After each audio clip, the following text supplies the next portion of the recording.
નમસ્કાર, vibes of India સાથે હું સમીર. અત્યાર સુધીના આંકડા શું કહી રહ્યા છે? ક્યાં કેટલું મતદાન થયું છે? તમામ વાતો તમારી સાથે આજે મારે કરવી છે. 1 વાગ્યા સુધીની વોટિંગ પેટર્ન શું લાગી રહી છે, એ વાત સમજવી છે. ક્યાં કેટલા ટકા મતદાન થયું છે? હમણાં થોડા સમય પહેલા આપણે 11 વાગ્યાની વાત કરી હતી, પણ હવે 1 વાગ્યા સુધીમાં ક્યાં કેટલું મતદાન છે એની વાત કરીએ. જો 45% જેટલું મતદાન અમુક લોકસભા વિસ્તારમાં થઈ ગયું છે.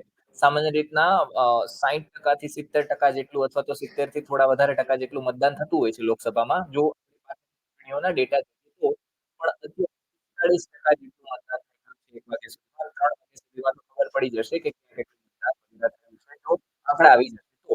પણ એના પહેલા 1 વાગ્યા સુધી સૌથી વધારે મતદાન ક્યાં થયું છે એની વાત કરીએ.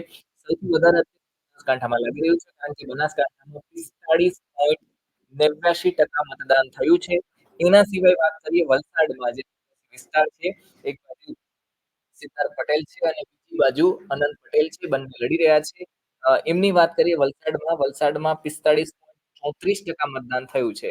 એના સિવાય આપણે વાત કરીએ 40% જેટલું મતદાન થયું છે એ વિસ્તારોની, તો સાબરકાંઠામાં 41% મતદાન થયું છે. 40% મતદાનથી વધારે મતદાન થયું છે. ટૂંકમાં આ જેટલા ટકા મતદાન થયું છે એનો સીધો મતલબ એ કે જે અત્યારે આપણે આંકડા બોલી રહ્યા છીએ એમાં સૌથી વધારે મતદાન થયું છે. એ લોકસભા મત વિસ્તાર એવા છે, 25 લોકસભા વિસ્તારમાંથી એ મત વિસ્તાર એવા છે કે જ્યાં સૌથી વધારે મતદાન અત્યારે થયું છે. લોકો નાખવા ગયા છે અને લોકોએ મત નાખ્યો છે. અને આપણી લોકશાહીમાં જેટલું વધારે મતદાન થાય એટલી સારી વાત છે. એ ઇલેક્શન કમિશનનો પણ આશય હોય છે અને સરકારનો પણ આશય હોય છે. ખેર મુદ્દાથી ન ભટકતા આપણે વાત કરીએ. 41% સાબરકાંઠામાં મતદાન થયું છે. એના સિવાય 41% આણંદમાં મતદાન થયું છે, જ્યાં અમિત ચાવડા અને સામેની બાજુ મિતેશ પટેલ, જે ભારતીય જનતા પાર્ટીના ઉમેદવાર છે, અને કોંગ્રેસના ઉમેદવાર અમિત લડી રહ્યા છે એ. એના સિવાય આપણે વાત કરીએ છોટાઉદેપુરમાં. છોટાઉદેપુરમાં કોણ છે? એક બાજુ જશુ રાઠવા છે, જે ભારતીય જનતા પાર્ટીના ઉમેદવાર છે, અને બીજી બાજુ જે સામેની બાજુ લડી રહ્યા છે સુખરામ રાઠવા છે. એટલે રાઠવા વર્સિસ રાઠવા છોટાઉદેપુરમાં ચાલી રહ્યું છે. અને છોટાઉદેપુરમાં કેટલા ટકા? 40% થી વધારે મતદાન થયું છે. 42.65% મતદાન થયું છે. એટલે જેટલું વધારે મતદાન થઈ રહ્યું છે એ ક્ષેત્રોની અત્યારે વાત. અને એના થોડા સમય પછી આપણે કયા મત વિસ્તારમાં કેટલું મતદાન થયું છે, તમારા જિલ્લામાં કેટલું મતદાન થયું છે, તમે અમને કોમેન્ટ લખીને પણ જણાવી શકો છો, જેથી અમે તમને જણાવીએ કે કઈ રીતના મતદાન છે લોકસભા વિસ્તારમાં થઈ રહ્યું છે. વાત કરીએ છોટાઉદેપુર સિવાય ભરૂચમાં પણ જબરદસ્ત જંગ લાગી રહી છે, કારણ કે 43% મતદાન થયું છે ભરૂચમાં. ભરૂચમાં એક બાજુ વાત કરીએ, ભારતીય જનતા પાર્ટીએ 7મી વાર ટિકિટ આપી છે મનસુખ વસાવાને, અને સામેની બાજુ ઇન્ડિયા ગઠબંધન હેઠળ જે આમ આદમી પાર્ટીને 2 સીટ મળી છે, ભરૂચમાંથી અને ભાવનગરમાંથી. એમાં ભરૂચમાં આદિવાસી નેતા ચૈતર વસાવા છે, લડી રહ્યા છે, અને ભરૂચમાં 43% મતદાન થયું છે. એટલે આદિવાસી પટ્ટાની જો વાત કરીએ તો સામાન્ય રીતના આદિવાસી લોકો વધારે મતદાન કરતા હોય છે. એવી રીતના પાછળની ચૂંટણી જોવા જઈએ તો એ જોવા મળતું હોય છે. અને 43% જેટલું મતદાન થયું છે અત્યારે ભરૂચમાં. એના સિવાય બારડોલીની વાત કરીએ. બારડોલી કે જે પ્રભુ વસાવા લડી રહ્યા છે બારડોલીમાંથી. જે ભારતીય જનતા પાર્ટીના ઉમેદવાર છે, અને સામે કોંગ્રેસમાંથી અ અ ટિકિટ આપવામાં આવી છે. એ બંનેની ફાઇટ વચ્ચે અત્યારે લાગી રહ્યું છે કે શું થશે, શું નહીં થાય. બાકી નવસારીમાં બાકીના જે જિલ્લાઓ વધ્યા છે, લોકસભા વિસ્તારો વધ્યા છે, એની પણ આપણે વાત કરીએ. કચ્છની વાત કરીએ, જ્યાં મિતેશ પટેલ લડી રહ્યા છે, અને સામેની બાજુ કોંગ્રેસમાંથી લાલન કરીને છે, લડી રહ્યા છે. એમણે ત્યાં 34% મતદાન થયું છે. બનાસકાંઠામાં સૌથી વધારે મતદાન થયું છે. પાટણની વાત કરીએ, પાટણમાં 36.58% મતદાન થયું છે, કારણ કે જસવંતસિંહ ભાભોર અને સામેની બાજુ ગુલાબસિંહ ચૌધરી જે પંચમહાલમાંથી લડી રહ્યા છે, પણ આ પાટણમાંથી પણ કોંગ્રેસના ઉમેદવાર છે, એ લડી રહ્યા છે. મહેસાણાની વાત કરીએ, 37.80% મતદાન જેટલું 79% મતદાન થયું છે. સાબરકાંઠા સિવાય ગાંધીનગરની વાત કરીએ, જે અમિત શાહની કોન્સ્ટિટ્યુએન્સી છે, એમાં અત્યારે વધારે મતદાન નથી લાગી રહ્યું. ત્યારે 11 વાગ્યાના આંકડા આવ્યા હતા, ત્યારે 11 વાગ્યાના આંકડાની આપણે વાત કરીએ તો ત્યારે પણ મતદાન વધારે ન હતું. અને અત્યારની જે વાત છે એમાં પણ 39% જ મતદાન થયું છે. અને ભારતીય જનતા પાર્ટીના જે કાર્યકરો છે એમને સામેથી અમિત શાહને ટાર્ગેટ આપ્યો છે કે બીજા મત વિસ્તારમાં ભલે અમે 5 લાખની લીડથી જીતાડશું, પણ આ મત વિસ્તારમાં સ્પેસિફિક વાત કરીએ ગાંધીનગરની, તો અમે અમિત શાહને 10 લાખની લીડથી જીતાડીશું. અરે ભાઈ, પહેલા વોટ તો કરો પછી જીતાડજો. વોટ અત્યારે જરૂરી છે. વોટ થશે એ મુજબ આગળ ખબર પડતી જશે. ગાંધીનગરની વાત કરીએ, 39% મતદાન અત્યારે થયું છે. સામેની બાજુની વાત કરીએ, કોંગ્રેસમાં સોનલબેન છે, સોનલબેન પટેલ એ લડી રહ્યા છે. જો કે અમિત શાહના પત્નીનું નામ પણ સોનલબેન જ છે. અમદાવાદ ઈસ્ટની વાત કરીએ 34% મતદાન થયું છે. અમદાવાદ વેસ્ટની વાત કરીએ 33% મતદાન થયું છે.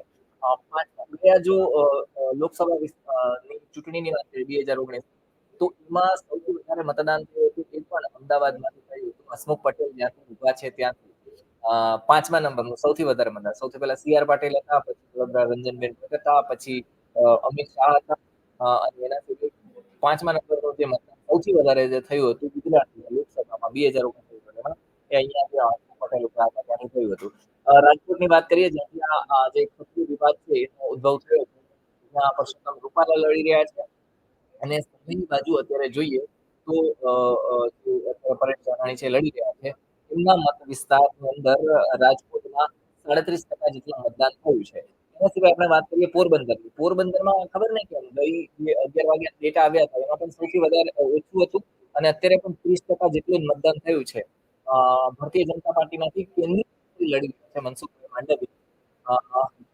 જે સ્કોલર છે અને બીજી બાજુ અત્યારે લલિત વસોયા છે કોંગ્રેસમાંથી લડી રહ્યા છે. પણ અહીંયા ઓછું મતદાન થયું છે એ અત્યારે નજર આવી રહ્યું છે.